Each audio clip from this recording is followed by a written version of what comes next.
Good morning, good afternoon, and good evening to wherever you are in the world. Welcome to RCI TV, and we're back once again on Mondays with a brand new championship.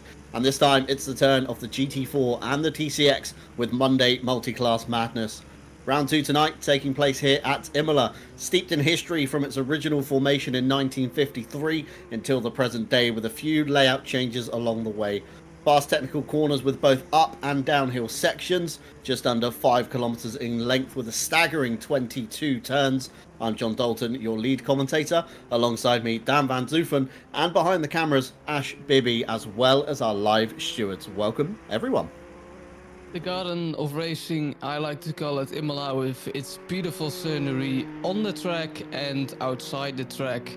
And we can see it's beautiful weather on the virtual Imola. The sun set, the sun has just come up. And as we can see, qualifying has already begun too. 16 minutes still remain, and if I'm not mistaken, these are the TCX cars that are driving their first laps around the beautiful Imola track. And all BMWs, of course, as we saw last race. The TCXs go first, have some 11-minute window, and after that it's the turn for the GT4s to put a quali lap on the board. As we can see, Skrillex with a first provisional pole position, let's say 56.0 is the benchmark for all the other drivers. We can see Lee Stephenson in his TCX currently third, driving on Imola. Imola, John, what is still a tricky track. It's narrow, it is flowing, but it has chicanes as well. So I'm interested to see what will come out, not only in the race, in qualifying as well. And I'm sure we'll have some tight battles in both sessions.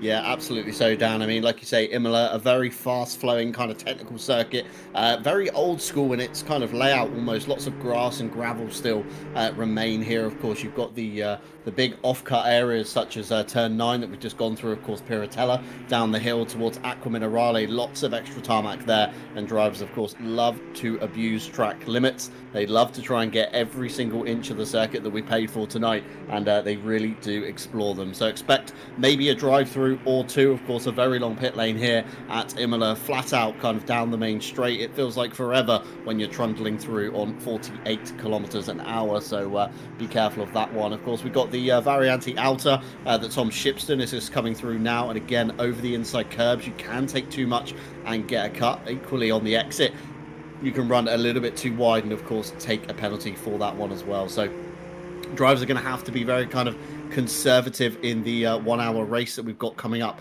tonight, and of course be very careful indeed as we ride on board here with Nico Kumpu for Rebound Racing. Of course, lots of anti-cut kind of sausage curbs on the inside through the first chicane of the Variante Tamburello, and then we get of course the Variante Villeneuve, the second chicane as it were. Again, lots of anti-cut on the inside, but again with these kind of the TCXs, the GT4s, they're much more akin to road cars. They haven't got really low ground clearance. They don't have big splitters hanging over. They kind of get caught and stuck on these curbs, so they are perfect cars to really abuse the inside curbs as much as you can. Of course, turn 7 of Tosa, up the hill through turn 8 of the Kink before we get to Piratella. Again, it's a bit of a late apex. Get the car pitched in, nail the throttle, get a good drive off the corner, but again be careful of those track limits as you now come down the hill through turn 10. Again, the Kink to 11 and 12 of Acqua Minerale. It's a dab of the brakes on the entry. It's a long prolonged braking period in a straight line towards turn 12, and up the hill of 13 for the run towards the Variante outer. And again, we touched on this just now, be very careful of the track limits here. You can really hook lots of inside curb there, as Nico Kumpu does excellently, and not so much on the second to set yourself up for a long run down the hill through turn 16, which is the right hand kink essentially, before we get to Rivazza. Again, a downhill braking zone, so it's very easy to kind of overcook this section, and then you end up in the gravel on the outside of the circuit. Again, Nico Kumpu not as tight and tidy as he could be through the first half. Again, that normally offsets the second half of the Rivazza before we of course get to the main straight. Turn 19 is the final kink before the start line, and my number of 22 corners I think was taken from the MotoGP layout that has an extra chicane that you see just in the background there. But Nico Kumpu towards the top of the timing board with a 1:55.8, Dan. And of course, no tyre blankets on the TCXs. So we're going to start seeing the fastest times of the sessions coming in these last 2 minutes, I'd say. Yeah, indeed. And just like last time in RCI, Imola is a track which is very punishable on track limits. So especially these BMWs, they take some time to get up in the perfect window. It's almost, as you said last time, almost a mini race stint of 10 minutes. And of course, as we see someone going wide there, but you really, you can be forgiven to get some track limits on those early laps, purely because those tires aren't in the perfect window, and so you can play around, maybe learn the track a little bit more in the early stages of qualifying. But when you have to set a benchmark, you really need to set that benchmark. If you invalidate again, then you might be in serious trouble, not only on the actual track, but mentally as well, because if you haven't got a good benchmark, you're doubting, maybe you want to brake a bit earlier, don't take as much risk as you would normally do on a full flying lap, and it could cause you to drop some positions in qualifying, and then make something in return. Because when for myself, I was qualified a little bit less than expectations, and I can say to myself, all right, we didn't do a great job in qualifying, but we can attack in the race, because I know I'm a little bit faster than the guys ahead. So that's a really good, interesting point in the mentality a qualifying can bring and put in the race, of course. And with 11 minutes to go, these BMW TCXs don't have a lot of choice anymore to go really on a push lap. I think this is the final lap you can take as a TCX driver, and then you won't be able to set some more laps, as we can see Rafael Hull, the BMW driver in the number 21 here, going for a final lap, absolutely nailing those curbs. And as John said, you really need to be careful here, because if you go a little bit too wide, it can be a millimeter, it is enough, then your lap will get invalidated, and you might lose some costly positions at the start of the race. Rafael absolutely nailing the lap, hasn't invalidated yet. So coming down to T17, of course, a downhill braking zone, which makes it extra tricky, especially because T18 is so slow. It can be really tricky maximizing those track limits Rafael Hull is doing, and just outside of it on the gravel might be his lap over. Could have just taken the track limits. Will he bail out? He will. So that is P7 or lower for Rafael Hull. Phil Roberts is still driving on the track, and we can see on the minimap the GT4s are making an entrance on the circuits, John. I'm curious what they will bring. Nico Kumpu is 2/10 of the lead. Skrillex has taken pole position in the TCX class, and I hope it'll be so close in the GT4 class as well. Yeah, lots of drivers electing to bail their laps towards the end of the session there. No one really improving in the late stages. So Spoda Skrillex will take the pole position in the TCX class with a time of a 1:55.627. Nico Kumpu, of course, next along the road, followed by Victor Nordquist, Tom Shipston, and Christian Lindgren. Les Stevenson very close to Christian Lindgren indeed, and Rafael Hull in the mix as well. Christian Romano just inside the top 10. That's the first race from him this season. Aaron Jackson in P9, Callum Kerrigan in P10, and then lots of other names, of course, you see on the left-hand side of your screen at the moment as the snaking train of GT4s all begin jostling with each other there. It's a bit of a close call from Ted Edwards. I think that was on Martin Foster, or possibly even Matt Stevens, actually. I think that was the number 77 came in there, as we see another Aston Martin of Carlisle pulling off to the left-hand side in the Lycan Racing entry, just trying to find some track position. But Ted Edwards really gunning the Camaro straight out of the pits here, trying to get those Pirellis into the optimum window as fast as possible. Of course, clock is ticking here down. By the time we reach the line, it's only going to be roughly 8 minutes, I would say, on the clock. So you're probably going to have enough for 3, maybe 4 laps if it goes your way. And of course, you don't hit the traffic as cars begin to stack up down the hill towards Ravazza. No, indeed, and it was close last time, especially between P2 and P10, 4 tenths between those guys. So you really need to get a quick lap in and don't invalidate it. You have a little bit less wiggle room than those TCXs, or a little bit more, because of course these tires, GT4s, are a little bit faster, and so they will build up the temperature in the tires a little bit more.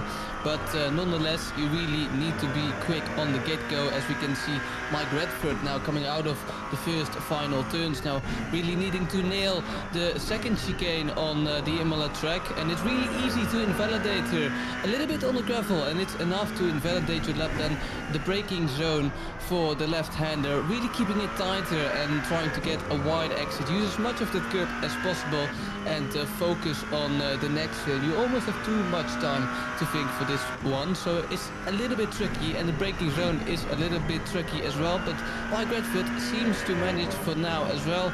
Nice exit there out of the turn, and then of course that really tricky almost chicane-like right turn, double right-hander, T12 and T13 of course, and then down to the chicane Mike Redford comes.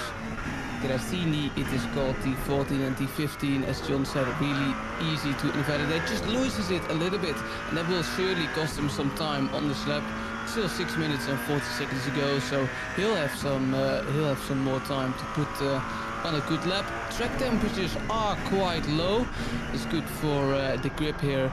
And these GT4s and TCXs, they need the grip, of course. They're a little bit heavier than those GT3s, and especially the TCX class has a little bit less downforce than the GT4s, so they can use all the grip they can use, and they will have is quite needed. Mike Redford goes to the top of the board. First GT4 to set a lap time, so that's obvious. Any Boardman goes quicker by 2 tenths. As you go now, slots in P2, and so all the GT4s are really getting their first laps in. And really interesting to see Ted Edwards, of course, in that beautiful Camaro, coming over the line. What will it be? Ted Edwards in the number 8 Chevrolet Camaro puts it P7 for now. Really interesting to see, John. We have a lot of classes, and last time in Austria the McLarens did good as well, but they are doing the same really, and especially because Imola is such a track with a lot of turns, I wouldn't have expected that. Yeah, McLaren's an interesting one, isn't it? I mean, it's a very kind of, low down sports car, essentially, in the way it's set up and driven. Again, it's very akin to the GT3 effort of the official, of course, 720S. It's, it's a good car all round. It's got a good stable platform over the curbs. It handles quite well. As Rob Franken just jumps inside the top 10, just behind Christian Klipper in the only BMW M4 as well. Martin Ulrich, one of 2 Ginettas.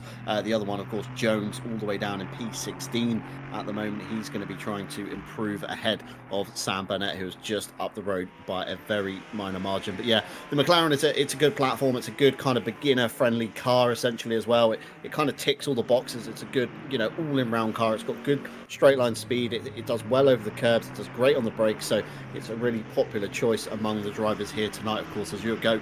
Mike Redford, John Aracer, Grim Lilith, all electing to take the McLaren.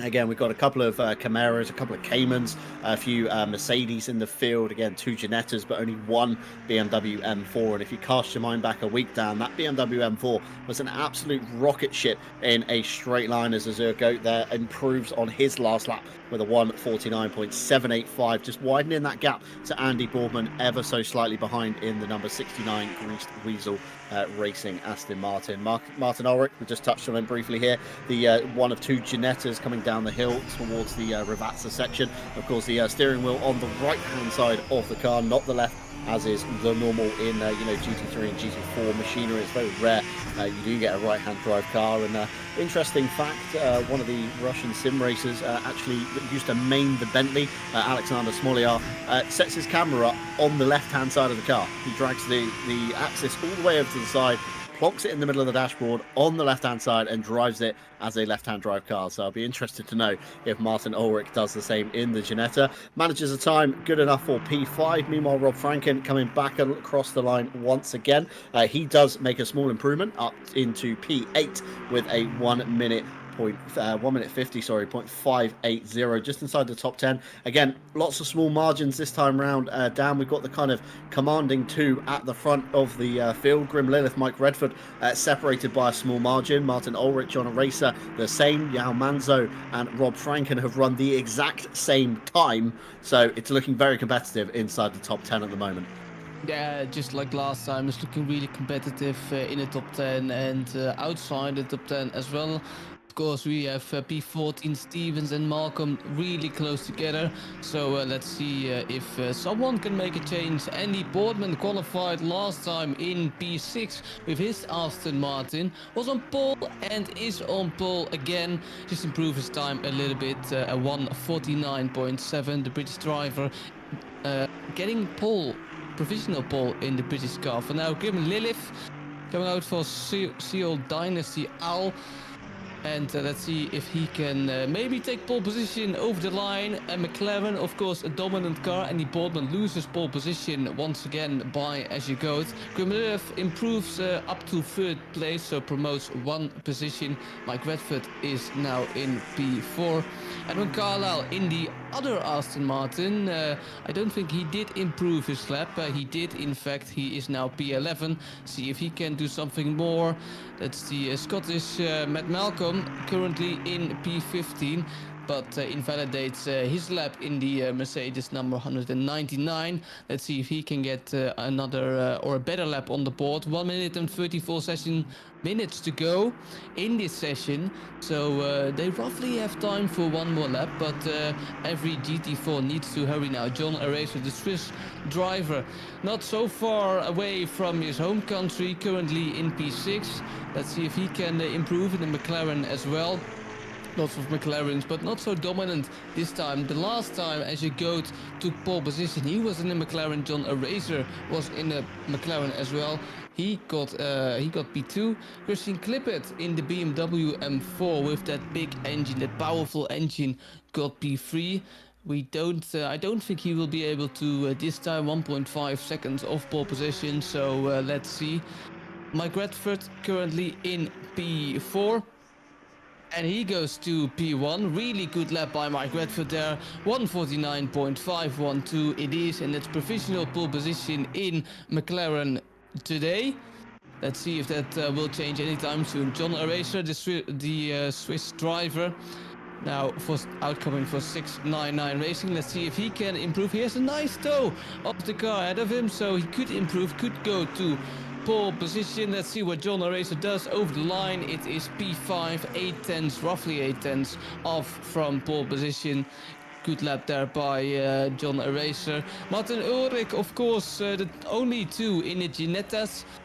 As the qualifying comes to an end, let's see what he can do. He can't set a lap anymore if he crosses the line, so that's really unfortunate for him. So he really needs to get a really good lap in. Martin Ulrich now coming over the finish line. Let's see if he can improve. P6 it is, John. Yeah, small improvement there from Martin Ulrich, and that could, of course, make all the difference at the moment. Grim Lilith, Christian Clipper back to the pit lane. Rob Franken with a late improvement up into P8, just about ahead of Yao Manzo. But meanwhile, Azure Goat, of course, still on a valid lap.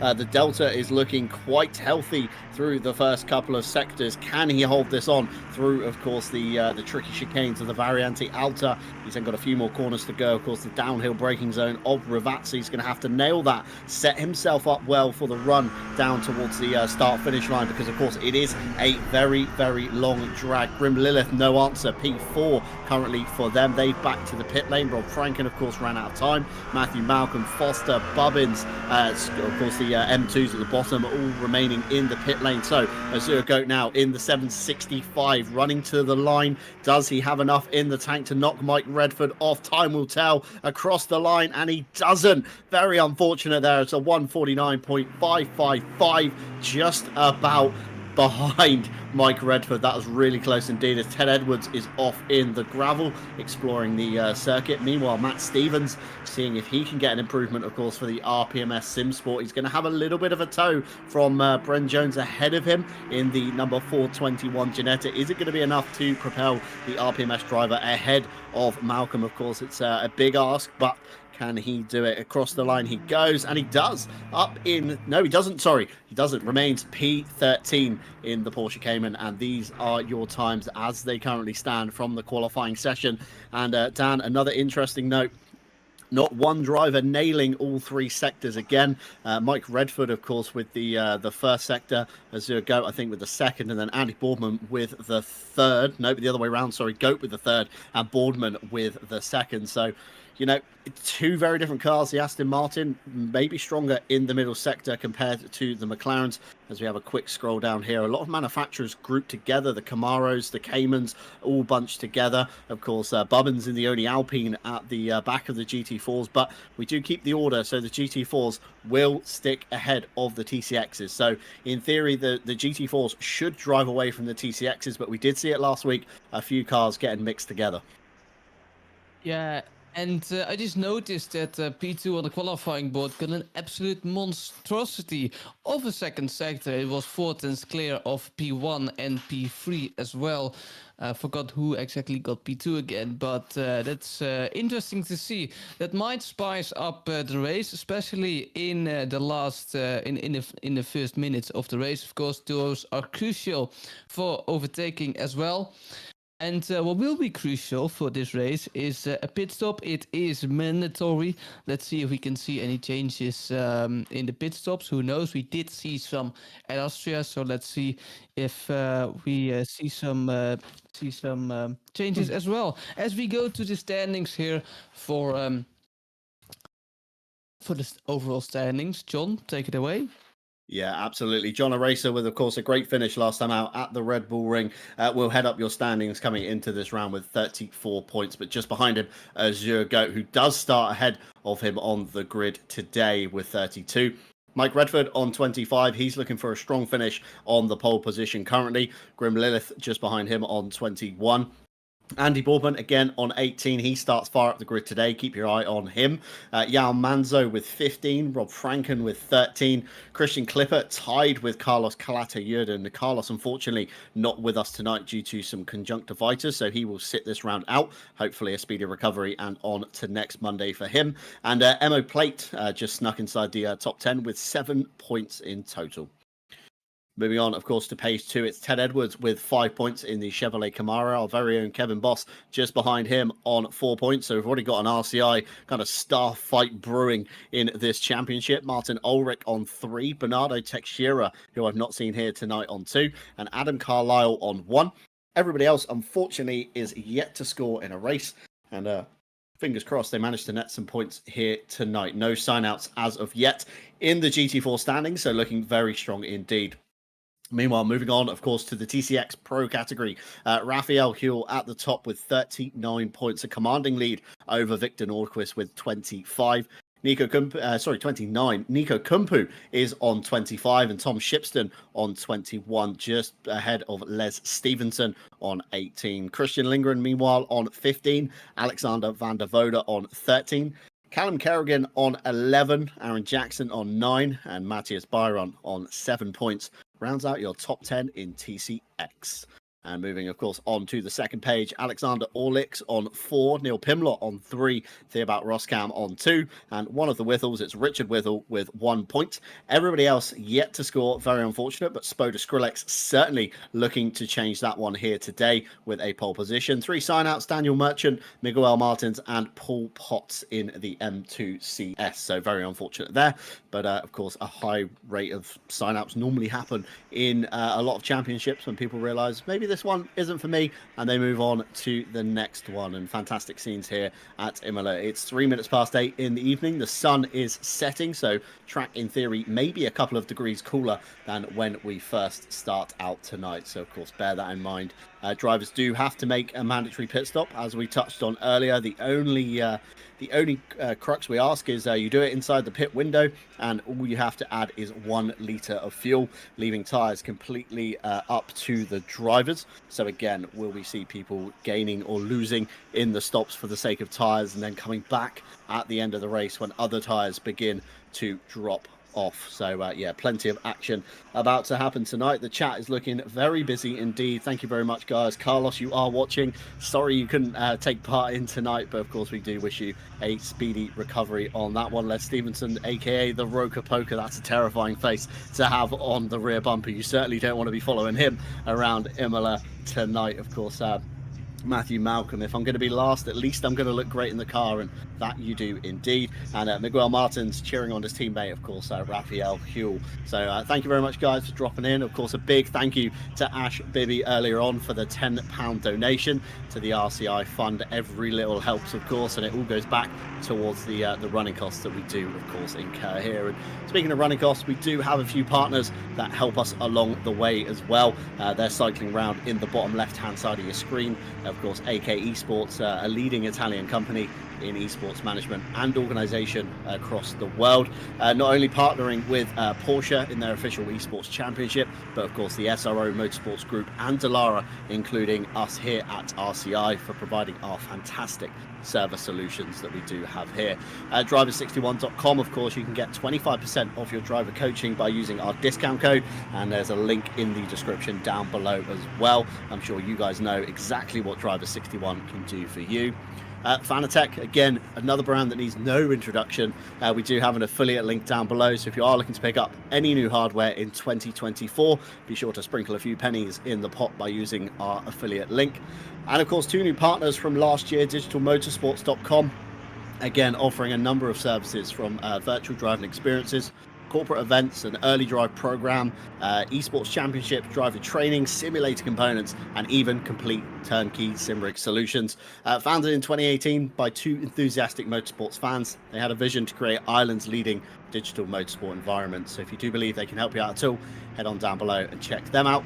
And lastly, but no means least, of course, Go Setups, formed to be one of the premium esports setup stores for ACC, as well as branching into Assetto Corsa. Their latest packs, of course, dedicated to the LFM circuit in Assetto Corsa. So if you are looking for any of the RSM setups, they can be some of the guys to help you. Of course, featuring a plethora of esports stars and their team, you can be sure the setup you choose has hours behind it, and check them out down below for a link to their store. But onwards to tonight, of course, we'd like to thank you guys for joining us. We are about to get underway here as cars still single file across the top of the circuit. Coming up to the final chicane, Dan, it's looking very competitive in both fields. Of course, Mike Redford is your goat at the helm, Skrillex and Kumpu in TCX as well. But it's that all-important time where I ask, who is your money on tonight? Who do you think is going to take the win? GT4, I'll say as you go this time. I hope secretly he wins as well. And Raphael Huell, the German, in the TCX class. So Miguel Martins and Dan van Zoofen, a fan of course, Raphael Huell, starting a little bit out of contention down in P24 overall. Of course, that makes him about P7, P8, I think, in class. So keep your eye on him. Meanwhile, we are coming to the green flag. Of course, cars will start to grid up in double file, of course, as we get towards the front. I think Mike Redford's gone a little bit too soon, maybe trying to keep some heat in those Pirelli tires. Of course, temperature's quite cool here tonight, 19 degrees in the air and 19 degrees down on the track. Martin Ulrich is starting from pit lane in the Ginetta, maybe hoping to avoid some first turn chaos, but we are now ready to go green. Andy Boardman looking very racy, already behind Christian Clipper. Keep your eye on the only BMW M4 in the grid. Of course, Yao Manzo and Ted Edwards, the battle of the Chevrolet Camaros. Who will come out on top here tonight as we wait for the lights to go green? It's going to be any moment now. It's quite a long hold here in relative to the finish line. The finish line is way back down the grid now as we begin under green flag. It's a good jump from Redford, but I think it could be an even better jump from Azurgo. Around the outside he goes. He's going to have to go the long way into turn 1. Christian Clipper already cautiously on the brakes. Redford covering off Goat on the inside, blocks the move into the second chicane, and that's a fantastic getaway for Mike Redford from the pole position. Martin Ulrich gets underway, of course, once all the cars have passed through, and it's looking like maybe 1 or 2 yellow flags in the back of the field, but the field looking very tight and compact all the way down as they come through the second chicane now. Everybody in relatively single file as they head towards Toza turn 7, of course, is a good passing place if you can get the run out of the Variante Villeneuve, but I don't think anybody has tried it up the inside. Everybody looking line of stern in the background. Kevin Boss having to go defensive on the exit from the car behind him as the timing board hopefully begins to update and sort everybody out. Looking down towards the bottom of the grid, possibly Jones in the 421 got involved in some turn 1 misdemeanors. Nico Kumpu is ahead of him. Kevin Boss meanwhile in the thick of it. Of course, 2 Porsche Caymans ahead of him. Sam Burnett just behind him as we see a race replay here. Neil Pimlott taking avoiding action over the grass. Oh, that's terrible from is that, I'm not sure if that is Neil in the pink car. It must be, because the camera is tracking him. It could be Alexander van der Voda, actually. The overlay doing me slightly dirty there. I think Neil Pimlott was in one of the cars just out of shot. So van der Voda going for a bit of a rallycross line as we see another race replay here. This time it's Tom Shipston in the RPMS car getting rear-ended by Callum Kerrigan, I think. And then Kerrigan having to take avoiding action into the side of Phil Roberts and then comes back across the front of Tom Shipston. And Tom Shipston's probably very confused at what happened there. But all in all, Dan, looks like a relatively safe start from everybody here at Imola tonight. A relatively safe start indeed, but it doesn't surprise me somehow because, again, as I said in qualifying, Imola is a really tight track. So every move you try here on the Imola track involves some risk, especially at the start. You have cold tires because the GT4s as well as the TCXs, may I remind you, don't have tire warmers, and so you're on cold tires. Maybe you don't really want to take such risk on a small, fast and tight track, and so maybe everybody's just playing it safe. See when you can gain a position maybe mid-race or at the end, and maybe save some tires in the process as well.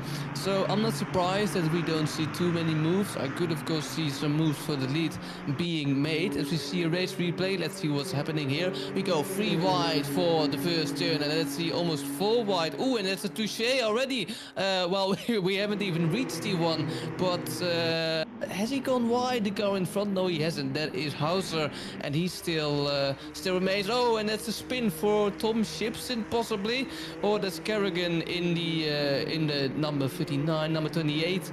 That's actually, yeah, it is Tom Shipson in the number 60 BMW. Just touched, I think, and then spun himself around. So that's an interesting start for Tom Shipson. It's still early on the race, so he might be able to get up some positions. 40 drivers here Imola, and if it wasn't for Imola being tricky enough, you have to, as a GT4 driver, of course, navigate almost all those 40 drivers, all those TCXs through the difficult Imola circuit, and that's interesting. But great to see so many people come here to race such an amazing classes and amazing race in itself. Marco Fusitio, the only Italian on the grid, if I recall. So of course, home country hero, I should say. Adam Carlisle in the Aston Martin there up front is being attacked by a Porsche Cayman, and that almost looks like netcode. It could be, and the Porsche almost spins himself around, but they managed to keep it on track. Really tricky. That's Adam Carlisle in the Aston Martins and Stevens in the Porsche. Matt Stevens in the Porsche. As we come down to T14-15, gets touched by the Mercedes there. Not sure who it is, but they also manage anyway. That's Sam Burnett in the Skillwich Mercedes, actually, with the number 888. So interesting start, some minor incidents here and there, everyone keeping it relatively on track. See if that remains for the rest of the race. Of course, still 55 minutes to go, lots to see and lots to play for as well. So let's see if we can get some more action. Track temperatures are still 19 degrees, so it hasn't changed with qualifying. So let's see if we can see more action, John.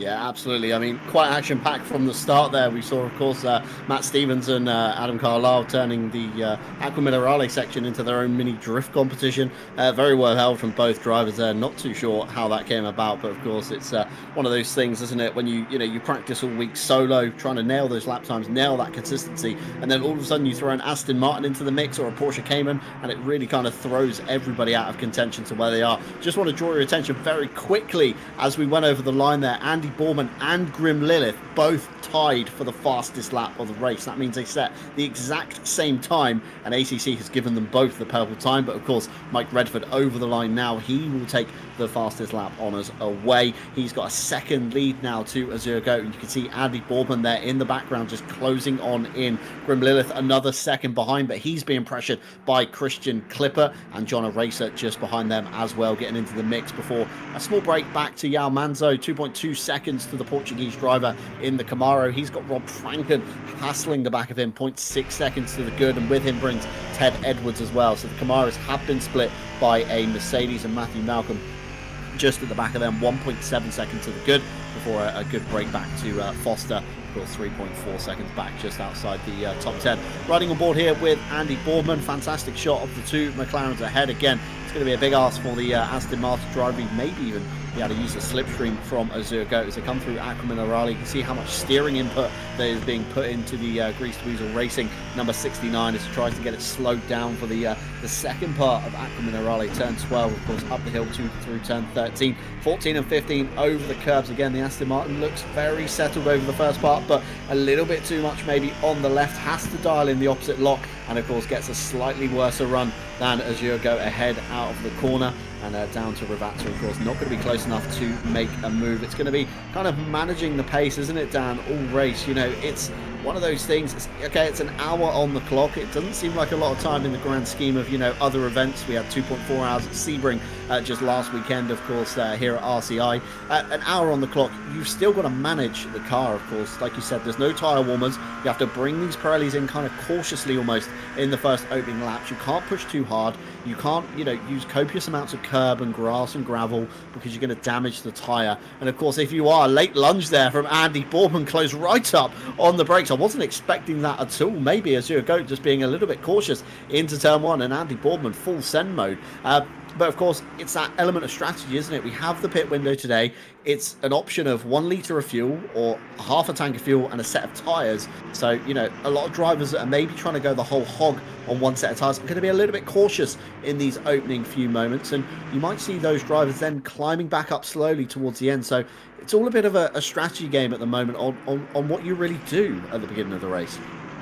And it depends, of course. You not only have to manage the tires, manage the fuel, etc., but you also have to manage the traffic upcoming, because these GT4 drivers will need to pass these TCX drivers at some point, which are all BMW M2 Cups, by the way, but they all need to manage these upcoming cars. So it could also be a little bit, spicy with the pit stops. Do you want to pit ahead of these TCX cars or clear them after you've overtaken them? So it's going to be really interesting when the pit stops are going to get made, especially with the GT4 drivers. And it's the same for TCX drivers. Of course, you are a little bit slower or you are hugely slower than the GT4s, and you will lose time if you are getting lapped by these GT4s. So it's all really a strategy game, not only with the tires, not only with the fuels, but also with the pit stops, because everyone's got traffic, you could say. And with 50 minutes to go, I expect the pit window to open at around 30, 35, halfway. And let's see if the GT4s by then have already catched up to the TCX cars. The number 95 now coming out of the final turn, so it's looking likely.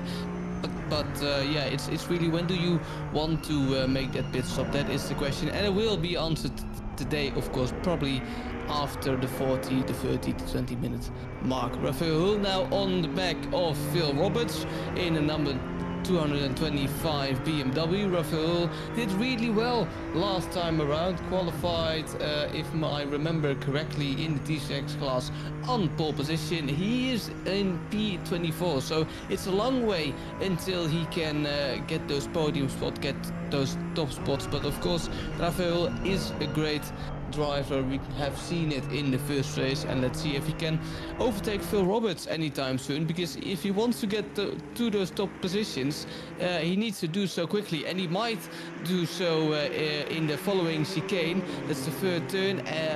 Rafael on the inside, which transfers to the outside. There's a switchback, almost loses the car, but is still at the back of Phil Roberts. He could launch one down the inside, but Rafael doesn't do that for the moment. And so he is still stuck behind Phil Roberts now, heading out of T7, coming down to T9, Piratella that is. But Phil Roberts now still holding his own against the German driver, Rafael Hull.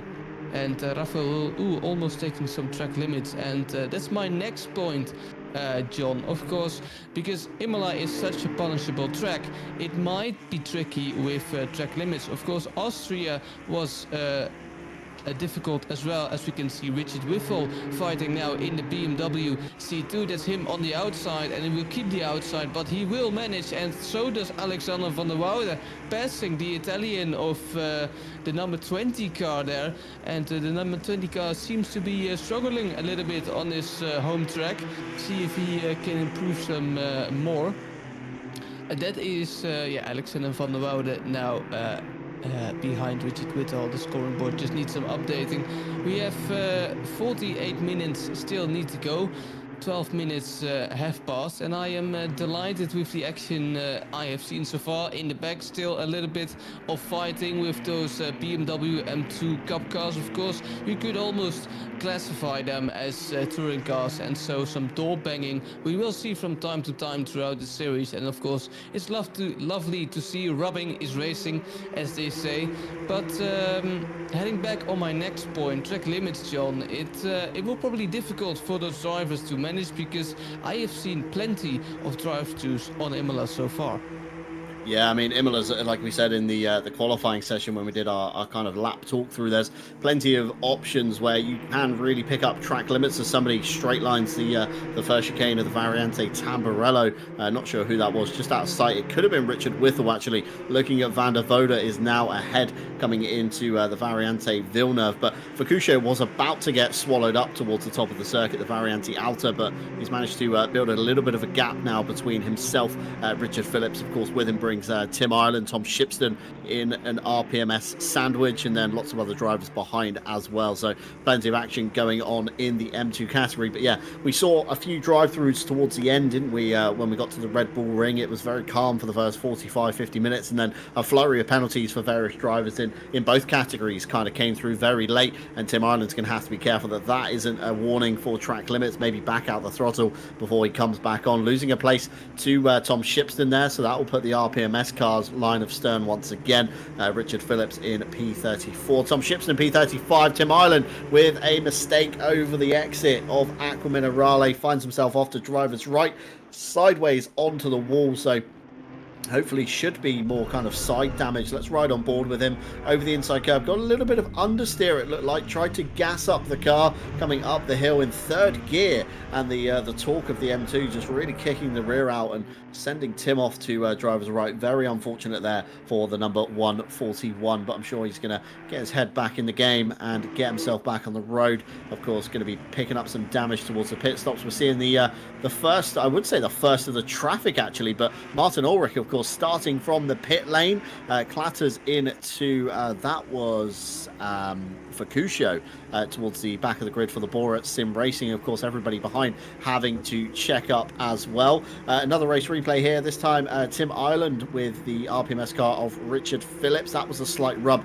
coming down last lap towards the Ravazza section, turn 16 under the bridge of 17, which is why the RPMS car was so far off to driver's left as they braked for turn 17. Meanwhile, Adam Carlisle and Martin Foster into Toza, and there's a Porsche Cayman sized gap, and Foster's really gone for it, tried to get up the inside, but unfortunately could not hold it on the exit. And one more replay queued up here. The tool has been picking up some fantastic stuff all race.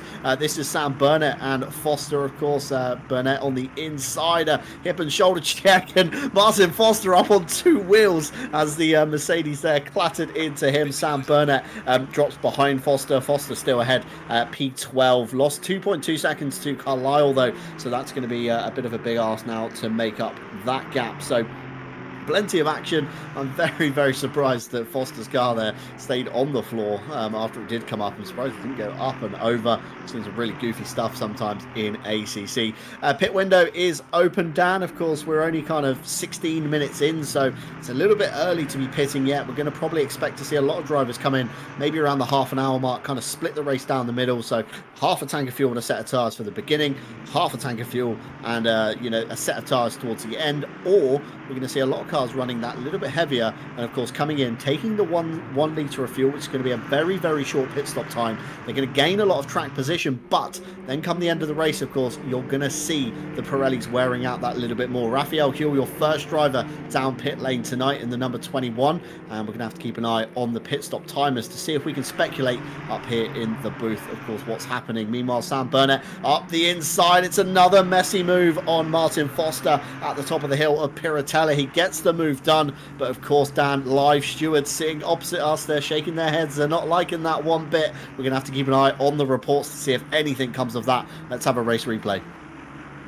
Yeah, let's that move again. Martin Foster just a little bit too late on the brakes, and perhaps it was the Cayman turning in too early. Of course, we have live stewards, so they will decide on if there will a penalty, what the penalty will be. But Martin Foster and Burnett definitely do have some aero damage because of it, and that won't make their race any easier as it wasn't already with their messy fights. So let's see if they can improve, or perhaps, I say want to improve, but that is the Aston Martin of who is it again? Yeah, that's the Mercedes of Burnett taking a trip down gravel lane and just losing a lot of position. Now back behind that's Stevens again, as he was trying to overtake him a lap earlier, and is probably trying to overtake now as well. Down to T1, he's deciding to not brake late on the brakes again, and so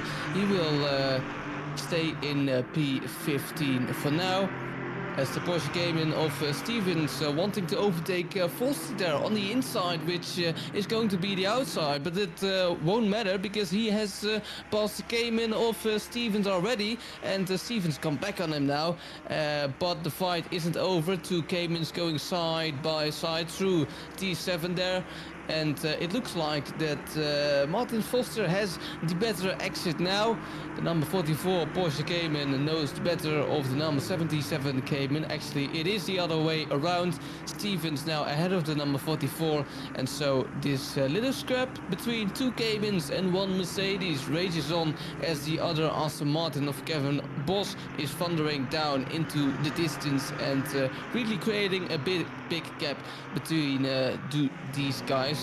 As we switch to Andy Boardman trying to overtake an Alpine, the Alpine of Jordan Bobbins that is, and Andy Boardman succeeds, just pitted the first GT4 to make a pit stop, and he is overtaking Jordan Bobbins. He hasn't taken a pit stop yet, so he will fall down the order compared to Andy Boardman really quickly, and Andy Boardman really avoiding all the TCX traffic now, and if the drivers ahead of him won't pit anytime soon, I'm sure they will be held up by the traffic and therefore lose a lot of time and maybe even get behind Andy Boardman. We'll have to see in the following 25 minutes. Of course, anything can happen, and the battle for the first positions are certainly happening. As you go wanting to overtake Mike Redford. Mike Redford having the fastest lap for almost the whole race, but can't quite seem to shake as you go in the McLaren. Clippert in the BMW now third. He qualified 10th if I'm not mistaken, and so he is doing a great job with that big powerful BMW. As you go can just see him in the rear mirror. And as you go qualified in P2 if I'm not mistaken, and he had a really powerful third sector, almost 4/10 quicker than anybody else. So maybe that's why Azure Goat can just go along with Mike Redford. If you can see Azure Goat taking a good swiftly chicane. And in the just ahead we can see some TCXs, so I'm sure Mike Redford and Azure Goat will think, well, we'll have to pit now, otherwise we'll just lose ground to anybody else who hasn't pitted yet. Azure Goat almost touching the back of Mike Redford there, but seems to avoid him. Will they get into the pit lane? They will not, and of course the 41 is the only TCX that will be getting lapped, and the other TCX cars are a little bit far away. And so maybe the time lost because of the traffic won't be as huge as predicted. But the pit window has been opened, and so the drivers are slowly but surely will be making their pit stops.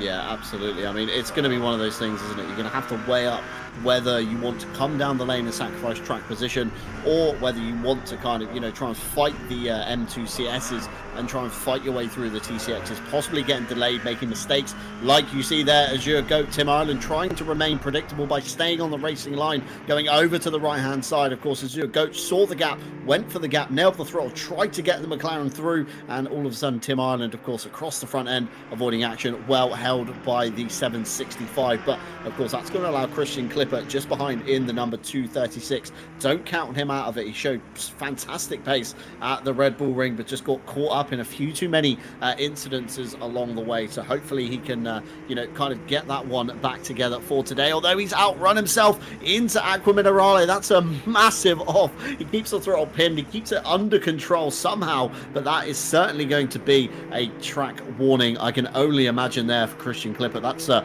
big time gain, should we say, on the back of Azure Goat. Well, visually it looks like it is anyway. Of course, just behind he's got Grim Lilith. Again, a force not to be kind of, you know, reckoned with. Don't, you know, think twice about Grim Lilith. A very capable driver in their own right, and again, one of the kind of fastest controller players, shall we say, on ACC. Certainly giving everybody a run for their money. That's, you know, full sim rig, ultra wides, wraparounds, triple screens, direct drives, you name it. This man's out here on a controller, absolutely slaying people. As we see a big flurry now of the GT4 cars coming in. Azure Goat, Christian Clipper, Grim Lilith, John Racer decides to stay out along with Mike Redford, so temporarily they will go up the order. Meanwhile, we've got Christian Lindgren and Nico Gumbu almost bump drafting their way up the hill towards turn 9 of Piratella. Nico Gumbu on the inside, of course, your Ferrari Challenge champion from last Monday. It looks like Christian Lindgren a little bit outside of track limits there. That could be another warning for him. But Sam Burnett, meanwhile, down towards the bottom end of the timing board with a drive-through penalty. I'm just looking towards the stewards, and I'm not seeing a penalty with their name on it, so that could be the first of the track limits that myself and Dan spoke about in the early show. So a few incidents from lap 1, lap 2. We've got a lap 1 turn 5 involving the 38, the 115 and the 96. It's a warning for avoidable contact.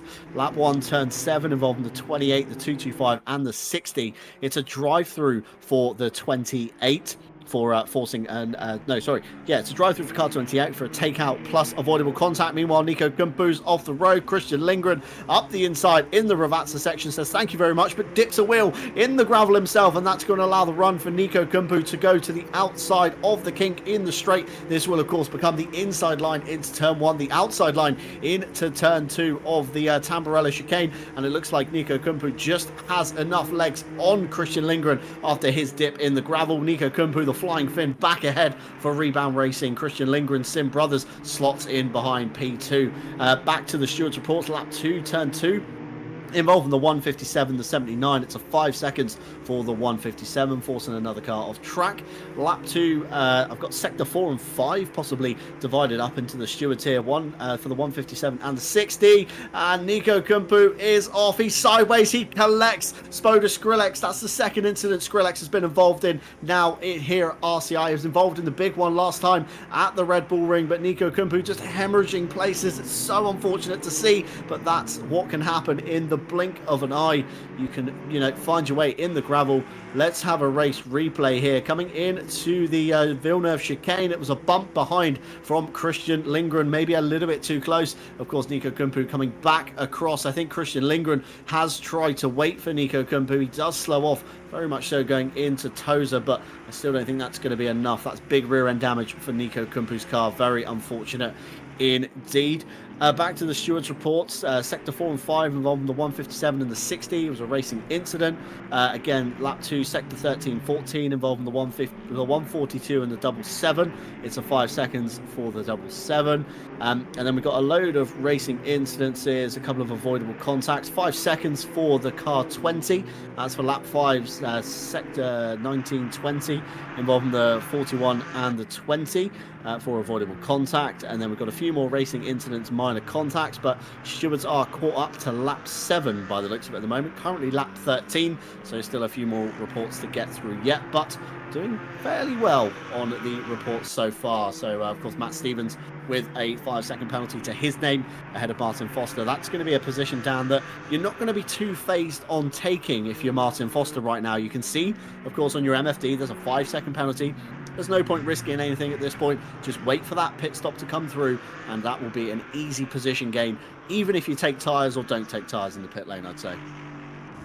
Yeah, indeed, but let's see if that pans out the way it would be. Martin Foster here driving in P9. It just still can't seem to shake the number 77 and the number 44. They can't seem to shake each other, the two Porsche Caymans, and that's the beauty of course, two cars having the same brand. They just can't seem to get away from each other, so they are truly racing on the same pace, and it's the beauty of multi-class racing, as we can see here. Andy Boardman and as you go trying to navigate a few cars that are slower, the TCX classes that is. And Andy Boardman could really profit of, as you go, maybe being a little bit slower off that exit. But there comes the raging BMW of Clippert. You can see him closing in. Oh, on the grass. Pushed on the grass. Oh, it's a massive incident. Andy Boardman, the Aston Martin, gets collected there by Clippert. That will definitely be investigated by the stewards. I am sure of it. That's a really weird incident. And it looked like Andy Boardman just squeezed. Maybe didn't see the BMW of Clippert, and Clippert not really fully taking Andy Boardman out, but enough to probably damage his race. And he of course has already taken a pit stop, so it's really unfortunate for those repairs. Yeah, Andy Boardman just, Christian Clippert just coming back on the track a little bit too aggressively, and by doing so really pushing Andy Boardman in the wall. But the stewards will definitely have another look at that, and I'm sure a decision is being made soon. Andy Boardman now driving in P10. See if he can get back up to the BMW of Clippert again. As we see some action, still see some traffic management between the TCX class and the GT4 class.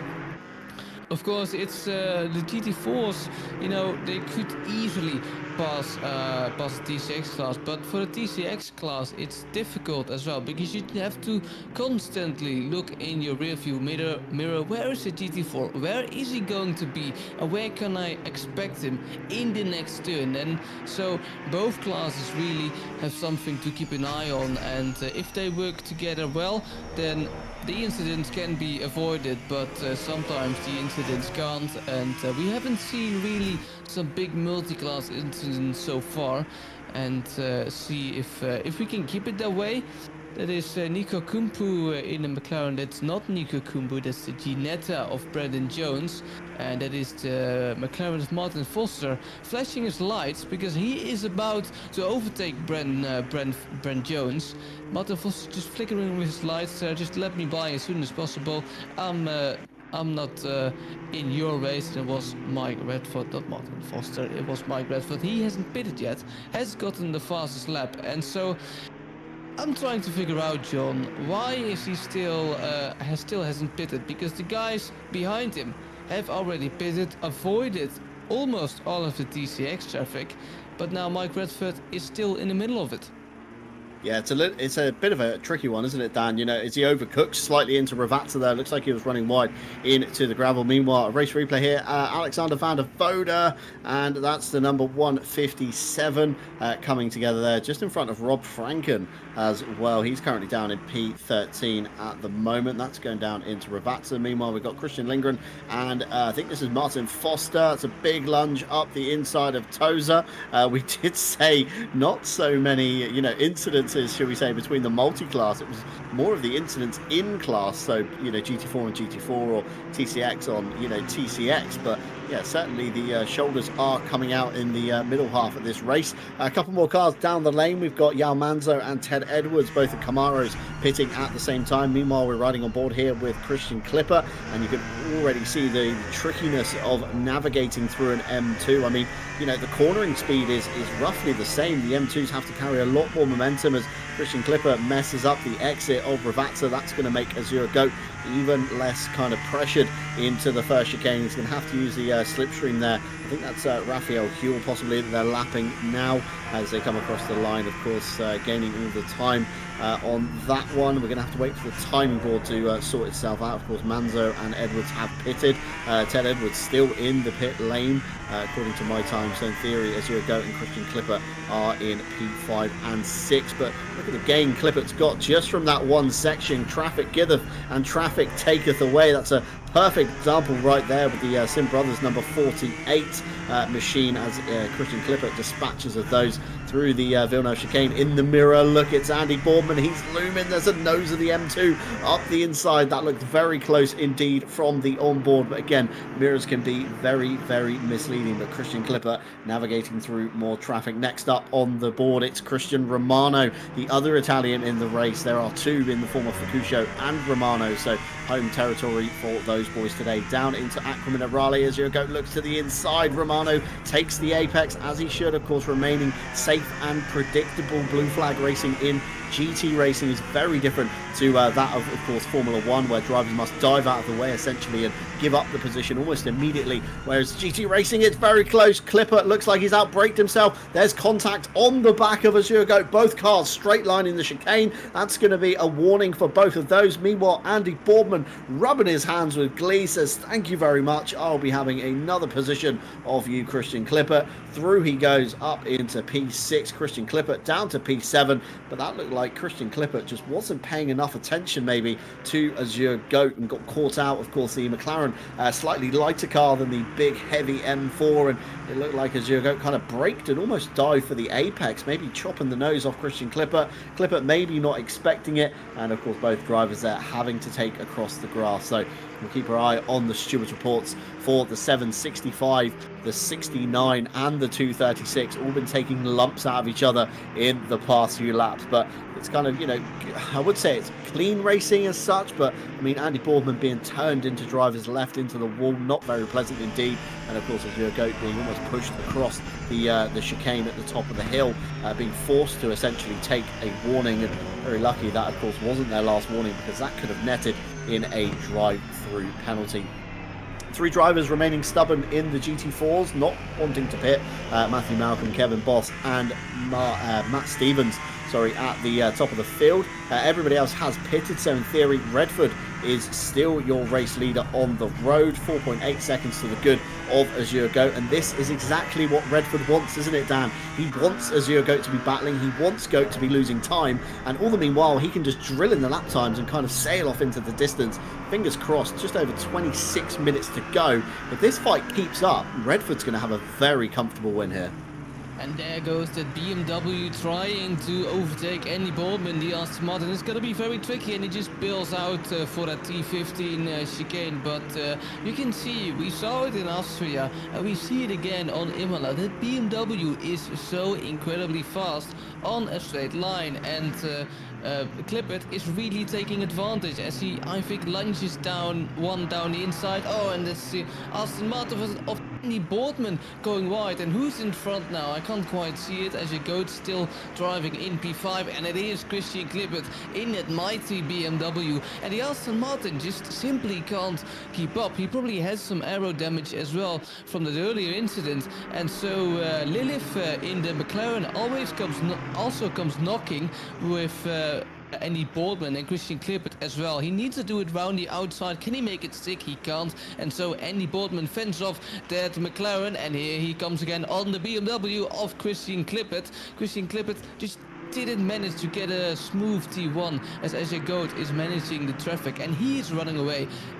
John just talked about if they keep fighting, Ajay Goat could lose a lot of time, but instead Ajay Goat has really ran away from this group of cars. These triple cars are fighting currently, the BMW, the McLaren, and the Aston Martin, of course. BMW now flashing with his lights, wanting to get past these TCXs as soon as possible and maybe get to Ajay Goat again. But for now, the traffic needs management, and they probably won't close up to Ajay Goat anytime soon, especially when there's a slow GT4 driving in their way. And so Ajay Goat is increasing that gap by the turn, as Lilith really is closing that gap on the Aston Martin. You can just see, probably because of the early incident, he really lacks straight line speed at Aston Martin. And I can name one opponent where you don't want to lose straight line speed. It's Klippert, and so I'll expect him to run away pretty soon. It was 24 minutes on the clock still. This battle for the front in the GT4 class can get very spicy. The number 28 BMW TCX of Kerrigan now in P37 overall, just outside of the top 15 in the TCX class, with a lovely livery there, a hint to the Hobbits, I think. I'm not too sure, don't pin me on that, and especially don't fire me in the comments if I'm wrong. I'm not that good with knowledge of movies. John, I think we've had an entertaining race so far. Yeah, absolutely entertaining, made even more entertaining by the fact we've just spotted the epic sax guy on the back of Kerrigan's car, blended in so perfectly with that livery. A very good spot there from Ash Bibi on the camera work, of course. And we've got Fukusha round on the exit of Aqua Minerale. That's going to promote Kerrigan up into P36, and I think we're about to get a full face of the Roker Poker on the back of Les Stevenson's car. Here comes the onboard, and here comes the drone cam. Out we come, and that is indeed Les Stevenson on the back of his own car there, looking rather menacing, should we say. That's certainly a car you don't want to be in a bumper cam with, and driving close to the back of that one. So yeah, the Fat Stig as we know him at RCI, of course, a prominent staff member and a member of the community nonetheless. A big Valentino Rossi fan, if that didn't kind of, hint from his livery as well on that one. So after the race, I encourage you all to go and ask Les why he is called the Roker Poker, and we'll let him explain the story behind that one. But fantastic drive nonetheless from Les tonight. Himself, Spoda Skrillex, Phil Roberts, Nico Kumpu and Alexander Orlix are still yet to pit from the TCX class. Matthew Malcolm still remaining stubborn out front, with Kevin Boss and Matt Stevens as well. As we see a race replay here, this is Keith Whittle on Fukusho going in to the first chicane, and a small bump there from Keith Whittle. Actually, that's not Fukusho ahead. I'm very confused who this is now on that one. It was the 957 and the 157 are being told of me here. 157 Keith Whittle, the 957 not spotting it on my board at the moment, but nonetheless an incident there. Meanwhile, Nico Kumpu managing the traffic, shall we say, with Jordan Bubbins in the Alpine, coming through at the top of the hill of turn 8 into Piratella of turn 9, and looks like Bubbins has kind of, overcooked it ever so slightly. Being told the 957 may have signed out, which is why, of course, I cannot spot it on the timing tower anymore on that one. Fantastic livery on the Mercedes. Eagle-eyed viewers will have noticed there is a new livery on the AMG. That is, of course, Matthew Malcolm, the Scottish driver. Again, very good livery, almost akin to the RPMS skin, I'd like to say, on that one. We've got a 5 seconds for Sam Burnett in the 888 as well. Of course, our live stewards here with us tonight. That's for an incident on lap 9, turn 10, involving the 44 and the 888. It's an overtake with contact, forcing off track, which has netted the 5-second penalty. We then got an incident lap 13. Here we go, involving the 256, the 48 and the 200. We got a warning for the 48 for forcing the 256 off track, with position returned on that one as Matthew Malcolm comes down the pit lane here. Fantastic livery, as we were just saying. It's a very good one indeed, even indicating very politely to pull down the pit lane, letting drivers behind know what is going on. So the 5 seconds you see for Nico Kumpu, that's between the 256 and the 200. That's Spoda Skrillex. We saw the incident earlier on in the Villeneuve chicane. That's for an unsafe rejoin.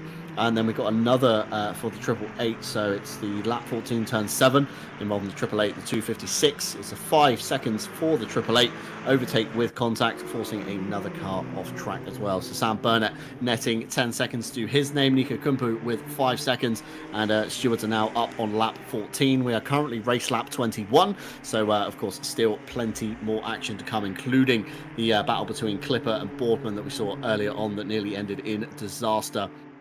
Meanwhile, Tim Ireland still navigating around. Of course, your event admin for Mondays here at RCI, cooking up this fantastic class as both drivers there running very wide indeed. Tim Ireland with a new livery here as well. I'm not going to pretend that I know the reference at all, so if you guys could fill me in on this one as well. But very funky colours, almost kind of reminiscent to the Fast and Furious Supra in the orange and green aspect of this livery, but fantastic nonetheless. Tim Ireland, a very keen livery painter, always turning up with something as well.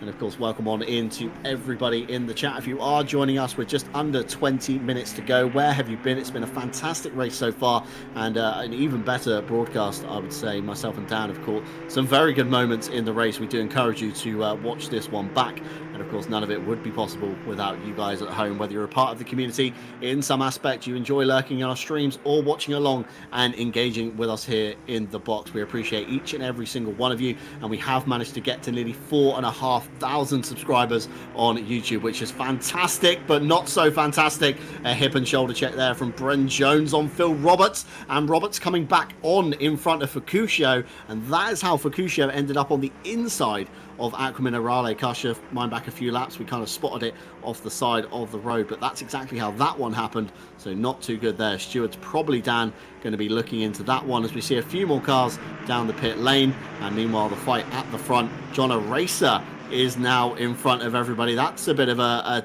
how the tables have turned, because John O'Racer was behind this lot, so something's obviously happened here, Dan. Something has happened indeed, and we can see that the BMW of Clippert has fallen touch, has faded touch with this group, as well as Annie Boardman tries to overtake that is the McLaren of Lilith there, trying to look up the inside, but had to bail out at the last moment to avoid any form of contact there. And now Grim Lilith is trying to maybe look up at the inside of John O'Racer. At least he is showing in the mirrors of O'Racer that he certainly is there, but the fight for the top spot remain in this GT4 group. Of course, Mike Redford and Azure Goat have really gotten away in the distance, as we can see a replay of what's really happened here. John O'Racer now currently P2 with the BMW of Clippert in P3. We just couldn't quite see what happened there, but in any case, John O'Racer is leading this little pack of GT4s now in P3.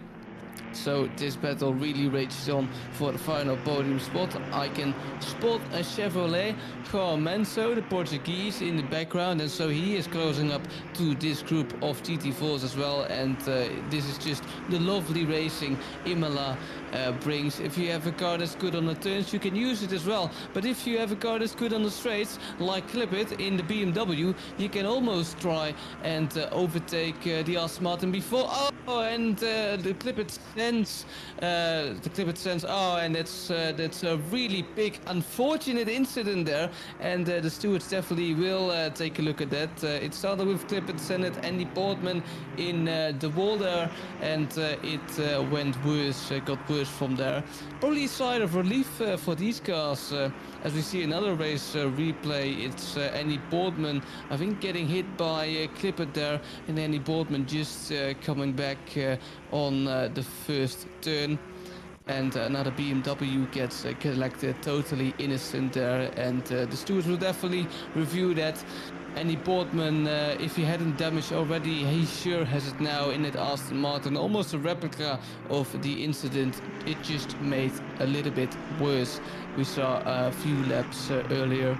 And so John Racer and Lilith will probably be relieved. Alright, these guys are off our backs, and so now we can just battle on with each other on our own. Of course, Manso, the Portuguese, he gained 2 positions and is now currently finding himself in P5. He says thank you very much, and I'll have that P5 really very gratefully. Lilith, of course, with a controller. John mentioned it earlier. Everyone has a steering wheel, almost everyone I know. But Lilith, currently in P4, driving with a controller. Really great job by him, and is now trying to overtake for the final podium spot. Victor Nordqvist for Sim Brothers Racing, currently in P20, chasing Lee Stephenson. Of course, we saw the Roker Poker livery earlier, and Victor Nordqvist has a great look at the back of Lee Stephenson, see if he can make his view the front of that car as he gets lapped by another GT4 car. That's a Mercedes. And with 40 minutes to go, these final battles rages on as the final minutes. Well, we are in the final minutes.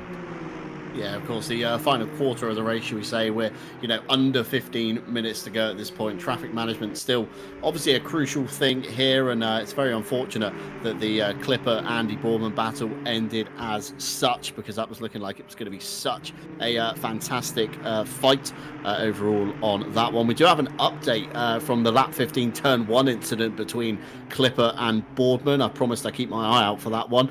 So lap 15 turn 1 involving the 236 and the 69. It was deemed 5 seconds for the 69 for dangerous driving, blocking and causing avoidable contact. So that's why, of course, Andy Boardman has the 5 seconds to his name. However, next line from our head steward tonight, McKenna McConnell, lap 15 turn 4 involving the 69 and the 236. It's a 5 seconds for the car 236, yet to appear, of course, on the board. That's for an unsafe rejoin causing contact. So a little bit of a tit for tat earlier on in the fight between them. Both cars netting, of course, 5 seconds in total. We then got a lap 14 turn 19 involving the 38 and the 157. It's a 5 seconds for the 157. That again is for avoidable contact. And lap 15 sector 7/8 involving the 48 and the 44. That again is a 5 seconds for the 44 for causing avoidable contact with the 48. So lots of stewards tonight deeming avoidable contacts as 5 seconds. Of course, plenty of racing incident minor contacts, which again is good in a sense, because it does, stewards look at many other things than what we do up here in the booth. We of course see the event happen live. We then see maybe a race replay if our tool has caught it. We then kind of judge and assess it from what myself and Dan have seen, make a comment and move on. Of course, the stewards will sit there, they'll analyze everything from, throttle, brake inputs, steering inputs, where the car was on the road. They might even skip back a few more laps and see where the car normally brakes, where it normally turns, and analyze, did the driver brake too late? Did they brake too early? Did they turn in too early from what they normally did? So it's a very involved kind of team within the stewarding branch. Plenty of them in the box tonight. I'm counting 9, including the head of race control, should we say, tonight, McKenna McConnell. Of course, I have been told by many other stewards we can never have enough stewards here at RCI. So if you do want to get involved and you do want to, you know, feel a part of the team here, should we say, at RCI, feel a part of the family, we do have a staff vacancies section of our Discord. You can, of course, head on over. There's a link down below in the description. Head on over to the Discord, find the staff vacancies. We are still on the lookout for, I believe, stewards, broadcasters, and commentators. So if you have fancied your eye in production, you want to get a feel for it, and you want to join us here at RCI, then please do so, because we can never have enough hands on deck, let's put it that way, especially with the bigger events that are coming up and in the pipeline as well. So the more the merrier, should we say. Full training, of course, provided, and all the tools that you need to do your job will also be provided as well. Ash Bibby in my ear saying, I did, and look where he is now. He's, you know, fully involved in RCI, started off as a broadcaster, now finds himself in event admins as well. He's cooking up the next events that you see on the website. That's racerci.com, and we do have a fantastic plethora of events going on at the moment. So Wednesday this week, I urge you, please sign up to Midweek Masters. We postponed it a week due to low sign up numbers. We've eradicated the fact it's for teams only, so if you want to take a solo event on Wednesday, get your name down for that one. Round 1 will be heading off at Spa, and no pre-qualifying for this one, so it is literally a sign up and drive. Thursday, we return back to iRacing. That's for Sebring for the final round of the iRacing IMSA Season 1, and what a series that has been as well. Casted some of the all of the 2.4 hour at the weekend that we did as a kind of prologue for the drivers to get their feet in, of course, with the weather, and of course practice for the iRacing Sebring 12 hours coming up. So if you do want a little bit of a mix and a dabble in iRacing for that event, head on over to the website, get your name down for Thursday.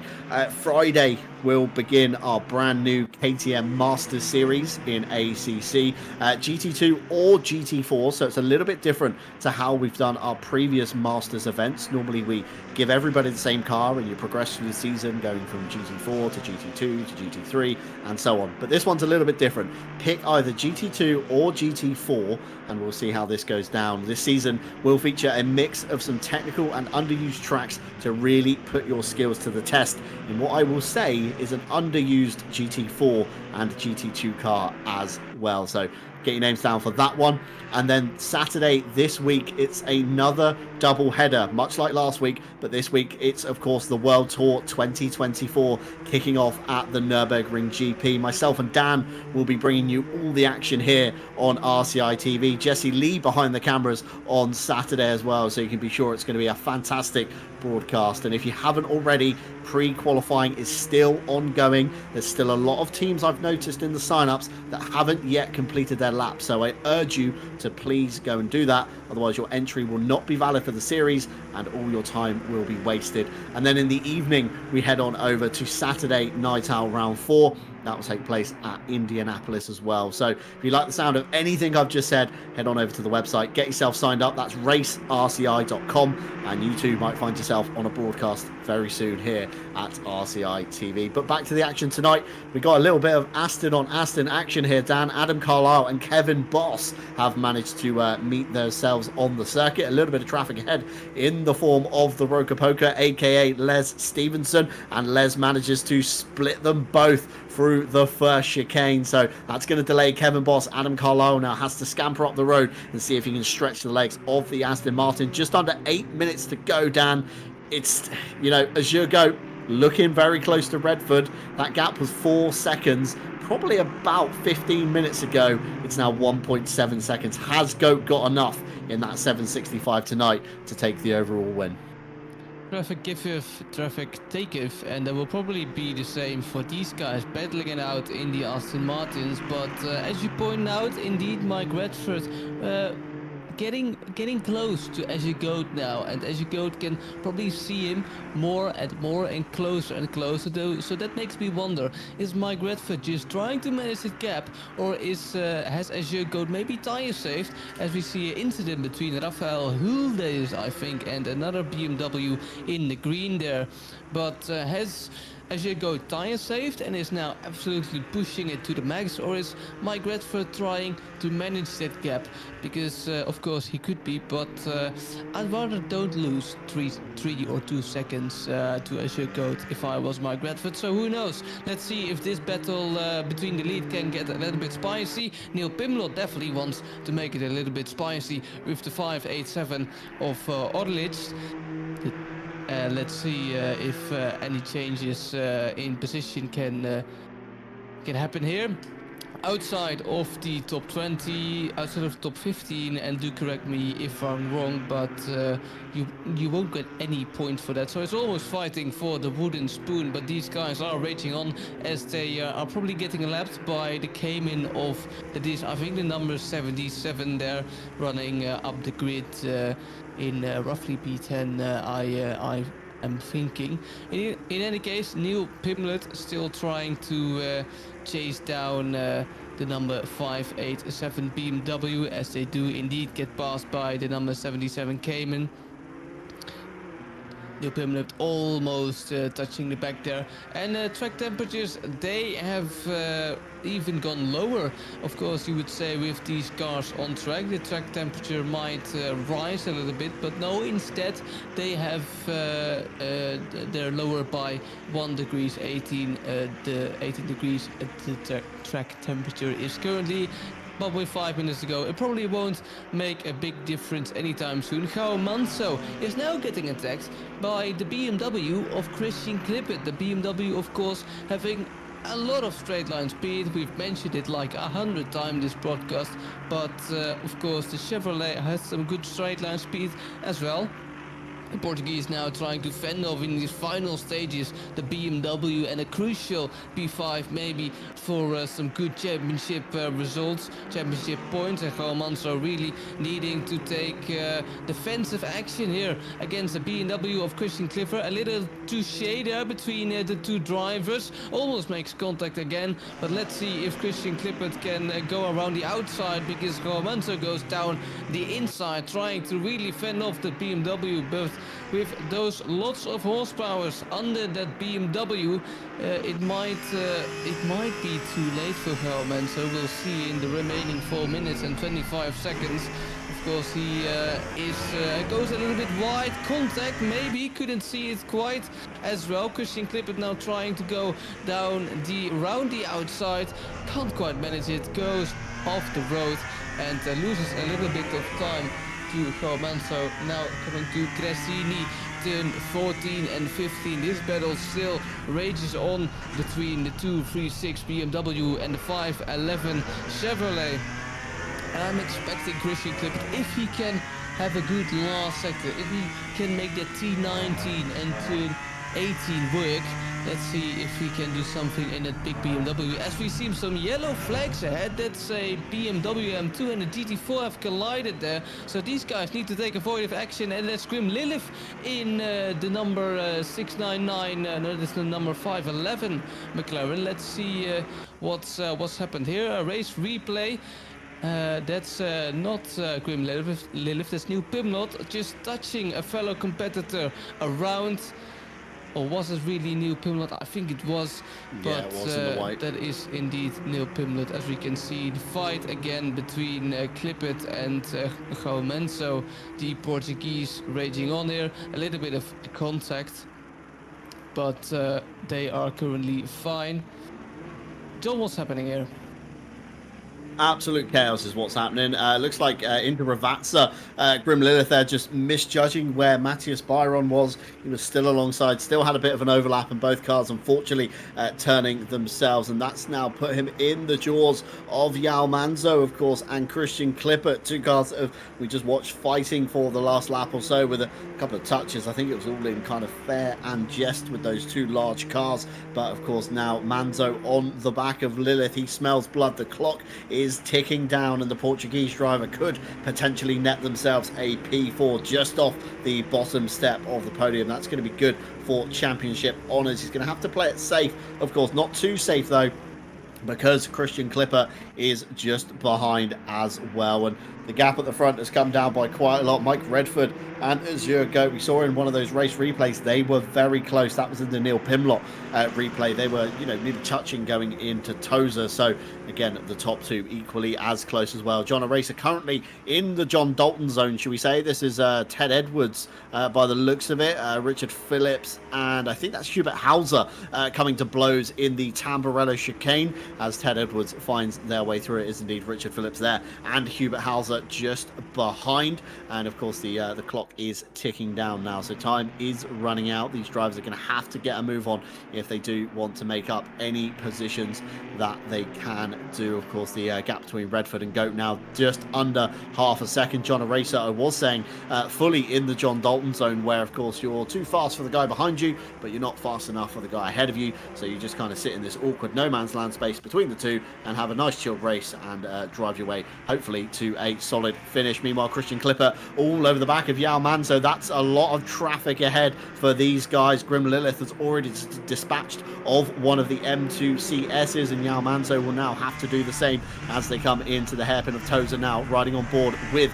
Christian Clipper. The door is open. There's a Chevrolet size gap there. There's also an M2 size gap as Christian Clipper goes for that one.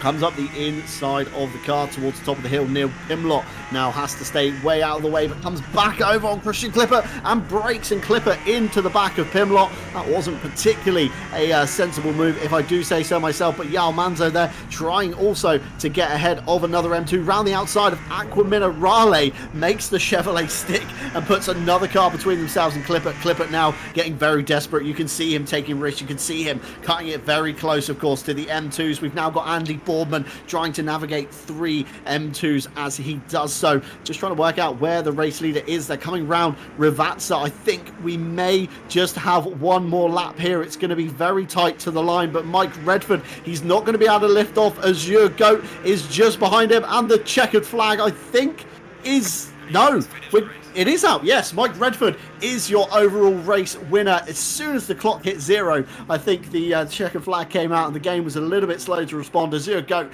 comes through in an honourable P2 with John O'Racer in the John Dalton zone in P3. Secures the bottom step of the podium, so a good haul of points there. Grim Lilith just about manages to fend off Yao Manzo for P4. Manzo P5, Clip at P6, Andy Boardman in P7. We then should have Rob Franken come through in P8. We do indeed. Ted Edwards just behind in the Camaro P9, and meanwhile Matthew Malcolm will be your next car across the line. He is kind of way out of contention to where these guys are. He's only just coming through the Rivazza section. Just looking down towards the M2s at the moment is Victor Nordquist leading Spoda Skrillex in the number 200. Les Stevenson, the Roca Poker in P3. Phil Roberts with a drive-through to his name as well. Just looking towards the stewards. That'll be for a lap 18, number 20 and the 225. It's a drive-through for the 225 for a takeout position, not return. Very unfortunate there. Kevin Boss will come through in P11.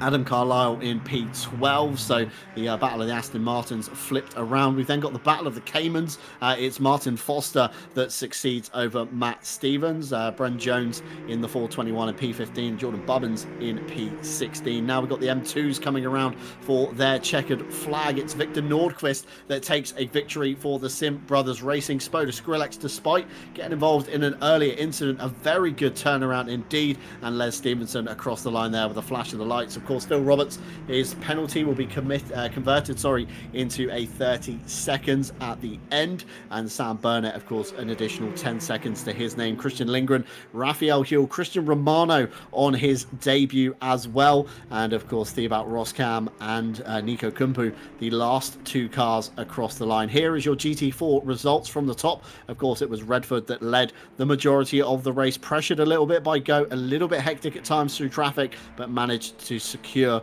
the win overall. John O'Racer, of course, on the bottom step of the podium. Grim Lilith, even after the turnaround, still managed to fend off Manzo and a charging Christian Clipper. Andy Boardman, one race he's going to want to forget, certainly but I can feel there might be a few stewards reports going in after this one. Rob Franken, Ted Edwards, and Matthew Malcolm round out your top 10, so a very good, secure kind of points haul there.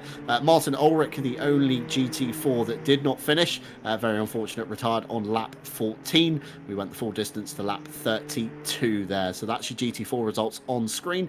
And now we've got your TCX results with Victor Nordquist and Spoda Skrillex and Les Stevenson taking all 3 steps of the podium there. We then got Christian Lingen, Raphael Kuhl, a good drive despite the incident earlier on. Christian Romano, a good debut in the M2CS for him. Thibaut Roskam, Nico Kumpu, Phil Roberts, and Tom Shipston round out your top 10. And then, of course, a flurry of drivers down towards the bottom end. Richard Whittle, unfortunately, the only DNF in the TCX class. He retired on lap 17. TCX went the whole hog to lap 31. So only a lap behind despite having an hour of racing. And an hour of racing was what we had, Dan, and what a fantastic race that was. That was just action-packed from start to finish. It hasn't felt like an hour at all, and this broadcast is certainly going to be one you want to watch back. It's almost like the same happened in Austria. It wasn't that chaotic, not as expected at the start, and then all hell broke loose just at the 40-minute mark until the very end. We saw the GT4 group battle there at the front absolutely explode with incidents left, right, and center, and I can't count them myself. I've forgotten it almost, the amount of incidents we've had. And it's been a great race, as you said, entertainment from start to finish, and I can't wait until the next race, and I hope it's just as exciting. And I'm sure, especially with 40 drivers on the field again, John, it will be. Yeah, absolutely. So, I mean, 40 drivers, absolute kind of chaos. Essentially, we thought Red Bull Ring would be the manic one, but I think Imola has actually been more chaotic than the season opener was just a week ago.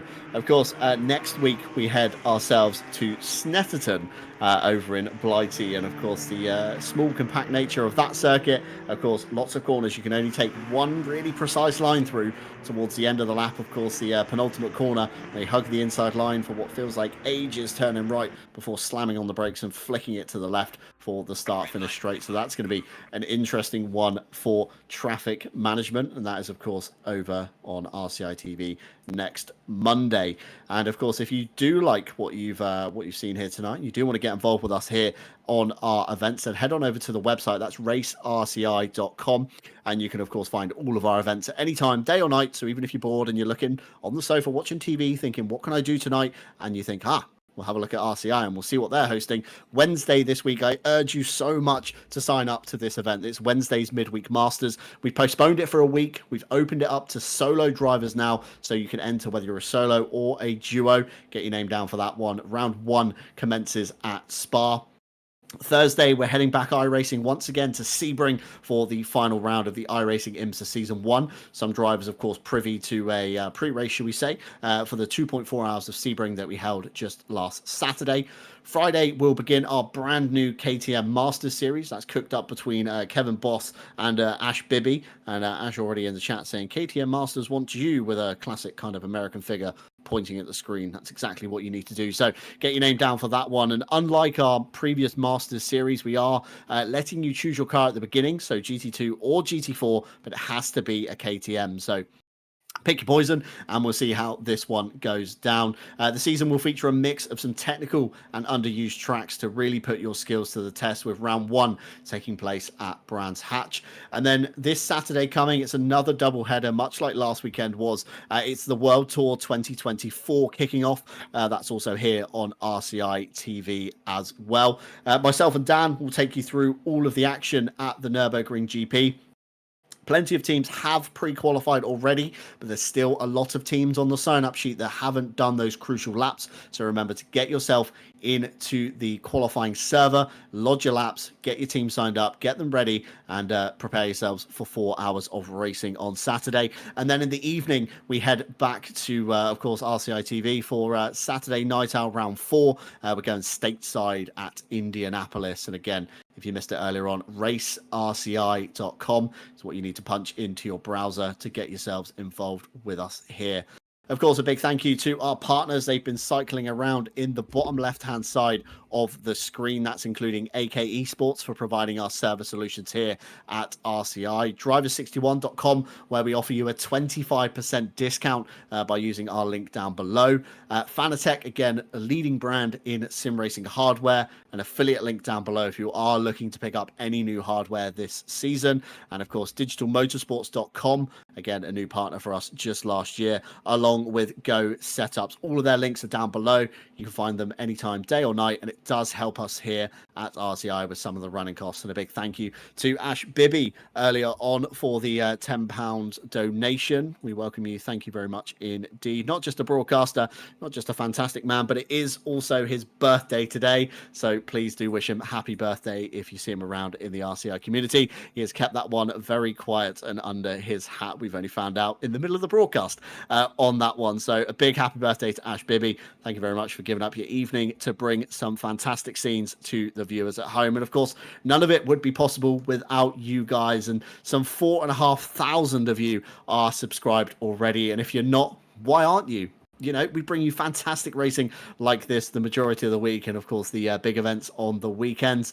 We've got plenty more in the pipeline to bring you. So if you do like what you see and you want to stick around and get to know us, then please do drop a subscribe and hit that like button. We do appreciate it very much indeed. But it's been fantastic racing here tonight. It's unfortunately that time where we do have to say our goodbyes. Of course, remember to wish Ash Bibby a happy birthday on our behalf.